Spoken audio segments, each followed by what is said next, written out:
트럼프 행정부에서 대북 정책이 많은 성과를 거뒀다고 마이크 폼피오 국무장관이 밝혔습니다.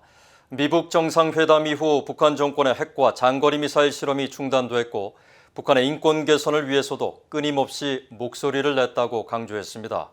하지만 워싱턴의 여러 전문가는 북한의 핵미사일 능력이 트럼프 행정부에서 더 강화됐다며 다른 반응을 보였습니다. 박형주 기자가 먼저 보도합니다.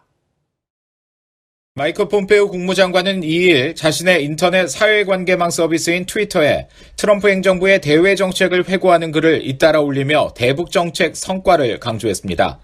북한 관련 글은 모두 13건에 달했는데 먼저 싱가포르와 하노이에서의 미북 정상회담, 이후 역사적인 DMZ 회동을 언급하며 성과를 부인할 수 없다고 밝혔습니다. 특히 싱가포르 공동성명에 대해선 광범위한 비핵화에 대한 북한 지도자의 최초의 약속이라며 미북 대화가 시작된 이후 북한은 핵무기와 장거리 미사일을 시험하지 않았다고 말했습니다.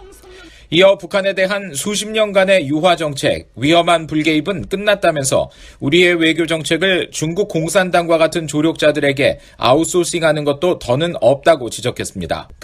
그러면서 북한은 현재 장거리 탄도미사일과 핵실험이 없고 정권은 약화됐으며 국경의 긴장은 완화됐다고 밝혔습니다.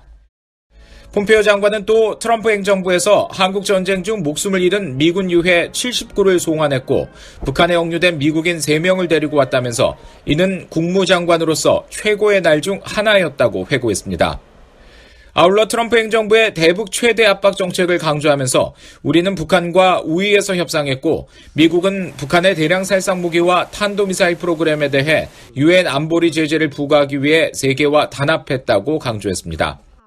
또 트럼프 대통령이 2018년 국정연설에 지금은 한국 국회의원이 된 탈북민 출신 지성호 씨를 초청한 것을 언급하며 국무부는 끊임없이 탈북민들을 위해 목소리를 내어왔고 모든 북한 주민의 인권 신장을 위해 노력하고 있다고 설명했습니다.